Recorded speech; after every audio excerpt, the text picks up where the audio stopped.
essa base teórica, está na hora de você começar a se preocupar mais um pouco.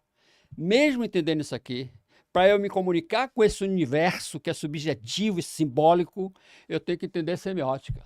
Aí, compadre, você vai ler aí o Humberto Eco, vai ler o Pussy, vai ler o Sossuet, enfim. Eu estou dizendo em resumo que você tem uma forma de ver a hipnose que ela é absurdamente distante daquilo que se caracterizou pelas escolas clássicas e totalmente adversa e até com forte rejeição para a hipnose popular. Então eu posso falar em transe por semiótica, obviamente que isso implica em terapia, portanto, transe, terapia semiótica, como uma estratégia nova, mas bem fundamentada, utilizando conceitos teóricos bem fundamentados, que vai ser bem diferente dessa estrutura antiga.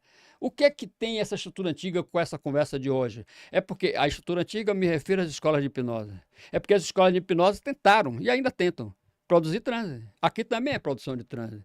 Mas eu tenho uma estrutura totalmente diferenciada. Entendemos isso? Sim. Aí eu acho que a gente traz à discussão 2 pontos extremamente importantes, 3 pontos importantes. Primeiro, o que seria a terapia em função do transe e o que seria a semiótica como um veículo de estabelecer essa condição, né? Isso é importante. Depois eu trago como importante que para você perceber esses 3 pilares, transe, terapia e semiótica, é preciso você ter a base teórica bem fundamentada. A base teórica bem fundamentada estaria fundamentada em Freud, digamos, na psicanálise freudiana e pós-freudiana, seria o Jung, o Lacan. Você teria que entender que para você mexer com esse universo e essa estratégia nova, você precisa de uma linguagem totalmente pertencente ao inconsciente, portanto simbólica. Se ela é simbólica, ela é semiótica. Aí você tem que entender semiótica. Semiótica é a linguagem dos símbolos, embora possa também ser dos signos, que é diferente. Signos digamos, signos é uma semiótica mais elementar. Signos é alguma coisa que está convencionada. Eu convenciono com você que isso é um copo, ou que isso é enfim, sinais de trânsito, por exemplo, são convenções sociais que são aceitas e conhecidas, portanto, são signos. Isso é uma comunicação semiótica elementar. Agora, quando você entra numa comunicação semiótica a partir de símbolos, compadre, a conversa é diferente. Vou lhe dar um exemplo disso para ficar mais Eu tô tranquilo. querendo um exemplo ainda. Porque eu sei que essa conversa é complicada, né? Ou a gente vai esmiuçar isso aí, ou fica num. Não, só um ou dois símbolos para a gente entender essa Pois é. universalidade. Entender que ela é subjetiva, sutil, universal, tá? Sim. E que ela não pertence à sua racionalidade, ao campo da sua racionalidade. O cara vai viajar. E aí, sem motivo nenhum, ele aborta a viagem, cismou e voltou da viagem. E não sabe dizer por quê. Mas é que, no horizonte, surgiu uma nuvem carregada. O inconsciente dele percebeu aquela nuvem carregada, interpretou aquele símbolo como sendo uma tempestade que estava para vir. Tudo inconscientemente. Pois é, ele sem se dar conta conscientemente aborta a viagem. Diferente de um déjà vu? Muito. Déjà vu, eu até gosto dessa conversa de déjà vu. Déjà vu é quando você tem a impressão que já viveu ali. E os espíritos adoram isso porque acham que está identificando sua encarnação anterior. Não é bem assim. Eu tenho exemplos e mais exemplos de déjà vu comigo. Eu, passeando lá em Salvador, numa praia, eu cheguei em um lugar que eu nunca tinha ido e olhei o cenário, tinha uma cercazinha assim, uma maré. E eu olhei aquela cerca, eu já vi isso aqui, eu já vim aqui. Eu digo, mas eu nunca vim nessa porra. E aí eu parei para pensar. Quando eu era criança, no fundo da minha casa tinha uma cerca igual. Parecido. E aquilo estava no meu inconsciente.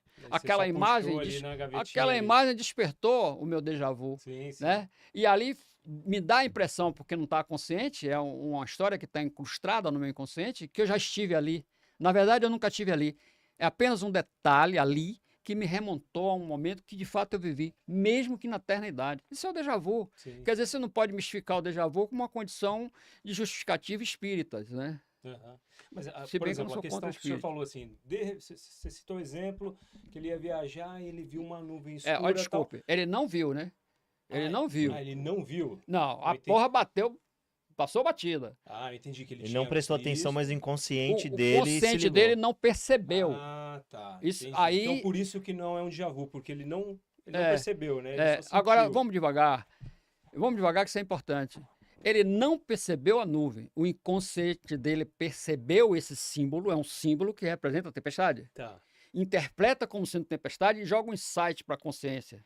A consciência, com base nesse insight, aborta a viagem. Ele aborta a viagem, mas não sabe por quê. Foi exatamente um símbolo subjetivo, inconsciente, que despertou nele a hipótese do aborto. Entendemos isso? Aí é de arrombar. Eu estou lhe dando um exemplo bem raso do que seria uma comunicação semiótica a partir de símbolo. Eu estou lhe dando uma nuvem como símbolo, mas todo um conjunto de elementos vai alimentar esse tal universo simbólico da semiótica. A semiótica se traduz por cores, sons, gestos, cheiros, odores, toque físico. Então, tudo isso é elementos simbólicos que justificam a estrutura da linguagem semiótica. Eu não digo linguagem, da comunicação semiótica. Entendemos isso? Esse troço aí é instintivo, portanto, qualquer pessoa pode ter naturalmente. Quanto menos racional você for, mais você pode ter. Né? Ou você pode buscar uma compreensão disso a nível teórico. Quando você vai buscar uma compreensão disso a nível teórico e você entra nesses autores que eu falei, eu prefiro até que você comece por Umberto Eco, que é para você perturbar logo sua cabeça. O italiano é de arrombar. Ele traz toda uma conversa baseada em Saussure, Poussey. Ele traz toda essa conversa. Quando chega no meio do livro em diante, ele vai linkar esses caras com os clássicos antigos, né? Com os filósofos antigos gregos. Portanto, ficou a leitura muito bem fundamentada. Então, Umberto Eco lhe dá a historicidade e longa da semiótica. Pronto. O lance, enfim, é que a partir desses autores, todos eles, você tem possibilidade de entender, pelo menos, como essa comunicação funciona. E eu estou dizendo a você que, se você ler Umberto Eco, para começar, que é o mais razoável, você chegar lá no posto de Saussure, você é capaz de desistir no caminho, pela complexidade do tema. Quer dizer, não é um tema babaca que qualquer pessoa vai entender de uma hora para outra o que é semiótica. É preciso, inclusive, que ele, independentemente de toda uma competência teórica, ele tenha a sensibilidade de entrar nesse universo que é sutil e que é inconsciente e que é universal. Aí vem a outra conversa, essa porra é universal? É. E é ela, por ser universal, que vai fazer com que todas as características apresentadas no transe, de acordo com a escala de evolução ou aprofundamento, seja igual em qualquer parte do mundo. Entendemos isso? Aí a gente linka essa última fala com um trecho que a gente apresentou no início. Semiótica é complicadíssima.